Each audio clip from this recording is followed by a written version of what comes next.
Donc, je cède la parole à la députée de Darcy McGee. Merci, Mme la Présidente. À vous maintenant. Donc, je viens ici vous questionner aujourd'hui en tant que porte-parole pour les services sociaux, donc y compris des jeunes avec des besoins particuliers ou avec des handicaps. Malheureusement, comme j'imagine, vous êtes bien au courant, les bris de services scolaires s'accentuent d'année en année. Pour l'année 2025-2026, on a identifié 3 976 élèves qui ont vécu des bris de service. Et je vous rappelle que ces chiffres-là ne prennent en considération la période du 5 septembre 2025 au 15 janvier 2026. Donc, même pas toute l'année entière, un petit peu plus que la moitié de l'année scolaire. Entre 2023 et 2026, c'est une augmentation de 64,9 % de jeunes qui n'ont pas les ressources dont ils ont besoin à l'école. Donc, l'école ne peut pas les soutenir et vont les renvoyer à la maison. Ce qui fait en sorte que ce jeune ne reçoit pas une éducation adéquate. Le parent n'est pas, un professeur n'a pas les capacités d'éduquer son enfant. L'enfant est privé de socialiser, de sa vie scolaire. Au Québec, comme vous le savez, le droit à l'éducation est un droit fondamental garanti pour tous les enfants de la province. Lors du étude détaillée, lors du dépôt du projet de loi 89 par votre collègue ministre du Travail, ce qui faisait en sorte de potentiellement pouvoir briser des grèves pour le bien-être de la population, à plusieurs reprises, le ministre du Travail a évoqué la situation des enfants avec des besoins particuliers. Spécifiquement quand il y a eu la grève des professeurs et ces jeunes-là étaient privés d'être à l'école. Et je voudrais vous lire certaines citations qu'il a fait. Les enfants en besoins particuliers, notamment atteints du trouble du spectre de l'autisme ou en situation de handicap, pouvaient être affectés dans leur développement tant au plan des apprentissages que des comportements par le fait qu'ils n'étaient pas plus présents à l'école. Les enfants en besoins particuliers dont le service éducatif sont interrompus et à l'égard desquels le conflit peut avoir un impact permanent sur le développement de sa compétence.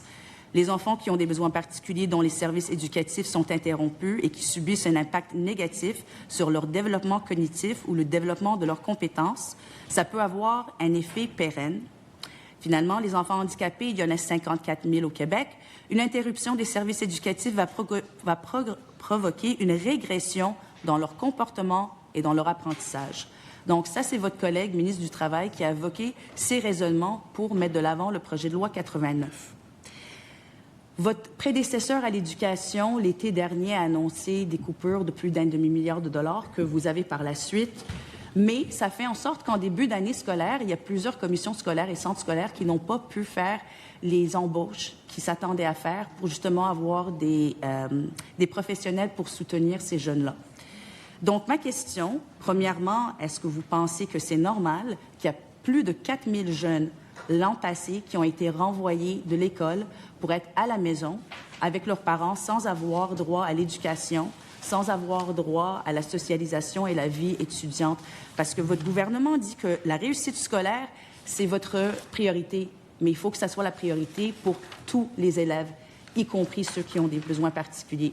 Donc, je voudrais vous entendre à propos de cette augmentation, comme j'ai dit, de 64,9 % en 2 ans des bris scolaires et le fait que votre collègue, ministre du Travail, a fait valoir que les grèves portaient préjudice aux élèves vulnérables, mais parallèlement que les décisions des écoles de les renvoyer à la maison pour des bris de service, ça a un effet d'autant plus. Alors, je voudrais vous entendre à ce sujet.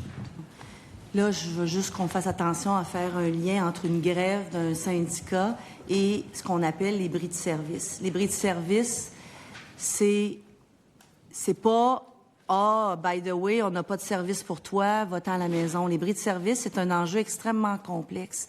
Ce sont des jeunes qui ont des enjeux qui dépassent souvent, je dirais pas la capacité dans le sens, mais les moyens d'action du ministère de l'Éducation. Ce sont des gens qui sont suivis par la santé souvent, par l'éducation.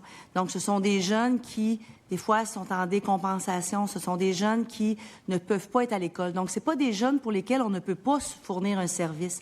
C'est des jeunes pour lesquels l'école ne peut pas répondre de façon momentanée, parce que souvent, dans les bris de service que vous mentionnez, le nombre, ce qu'on n'a pas, malheureusement, dans les données, c'est-tu un jour, c'est une semaine. Un jour est calculé comme un bris de service. Une semaine est calculée comme un bris de service pour l'enfant. Donc, des fois, c'est des enfants qui quittent le temps je vais y aller dans les extrêmes, le temps que la médication, quand ils en prennent une, soit ajustée, le temps qu'on trouve un moyen de les aider, mais la santé est impliquée là-dedans. Là. C'est des problèmes extrêmement complexes. C'est pas un jeune HDAA ou un jeune handicapé pour lesquels il n'y avait pas un TES ou quelqu'un pour l'accompagner. C'est pas ça du tout. Les bris de service tels que compilés, ce sont vraiment des problèmes, des enjeux extrêmement complexes pour lesquels la capacité du ministère de l'Éducation, à un moment donné, est dépassée pour y répondre dans la mission du ministère de l'Éducation. Et il y a des ententes de complémentarité pour ces jeunes-là, pour les accompagner. Et souvent, ils sont en bris de service parce qu'ils ne sont pas à l'école, mais ils ont des suivis à la maison, sont accompagnés à la maison.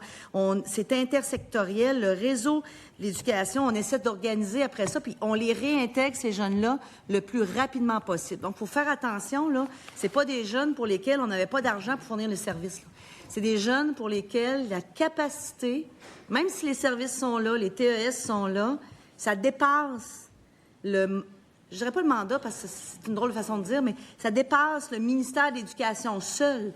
Et il y a des ententes avec le système de santé pour ça. Ça, c'est pour les bris de service. Puis c'est bien différent d'avoir une grève qui ferme les écoles pendant 10, 20, 30 jours, ça c'est le projet de loi de mon collègue, et qui dit que dans certains cas de figure, c'est un peu la notion de service essentiel qui a été intégrée là-dedans, que dans certains cas de figure, et ça prendra une démonstration, ça prend même une décision, dans certains cas de figure, on pourrait dire, bien, peut-être dans certaines classes particulières, créer une espèce de j'allais dire, service essentiel pour dire, bien, après 30 jours ou 3 semaines de grève, bien, dans certaines classes de besoins spécialisés, bien là, on va faire les mesures pour avoir un service essentiel. Donc, il faut faire la différence entre le bris de service. Donc, pour moi, c'est pas incompatible du tout parce que ce sont deux choses complètement différentes. Est-ce que on aime avoir des bris de service? La réponse est non, mais ce sont des jeunes qui ont des problèmes complexes, qu'on accompagne, qu'on suit et qu'habituellement, on les réintègre à l'école le plus rapidement possible quand leur situation particulière s'est stabilisée. Dans plusieurs cas que nous entendons, que ce soit de la part des écoles eux-mêmes ou des centres scolaires, des commissions scolaires, c'était question de manque de financement parce qu'il n'y a pas les ressources qui sont nécessaires pour soutenir ces jeunes. Ces jeunes-là sont intégrés à l'école. Comme vous avez mentionné, c'est des jeunes qui, peut-être au parcours de l'année, là, les professeurs réalisent qu'ils n'ont pas les moyens, ils n'ont pas les ressources. C'est pas des jeunes qui arrivent... Évidemment, ils ont des besoins particuliers, mais s'ils ont pu commencer l'année scolaire, s'ils ont pu intégrer l'école, c'est parce que si le soutien est là, donc ils peuvent réussir. Quand on les envoie à la maison, c'est le même effet que votre collègue. J'essaie pas de faire un amalgame entre la grève et les bris de service, mais j'essaie de démontrer que l'effet est pareil. Ce sont des jeunes pour qui, s'il n'y a pas de routine continue, s'il n'y a pas leur éducation n'est pas faite de façon continue, ils vont perdre des atouts, ils vont perdre des comportements justement positifs qu'ils ont pu apprendre pendant qu'ils étaient à l'école. Donc, où devraient aller ces jeunes-là? Parce que vous mentionnez, il y en a des fois c'est un jour ou c'est une semaine, mais il y en a que c'est de façon permanente. Et l'école va leur offrir une demi-journée d'éducation, peut-être, où ils vont remettre du matériel aux parents en s'attendant que le parent puisse reprendre ce rôle d'éducateur. Je vous rappelle aussi, quand il y a des bris de service, les parents doivent s'absenter du travail parce qu'ils doivent rester à la maison avec ce jeune-là qui ne peut pas être tout seul. Et les effets sont pareils. La réintégration, comme j'ai dit, ça se fait certaines fois, mais ce n'est pas les 3 976 jeunes qui sont toujours réintégrés à l'école.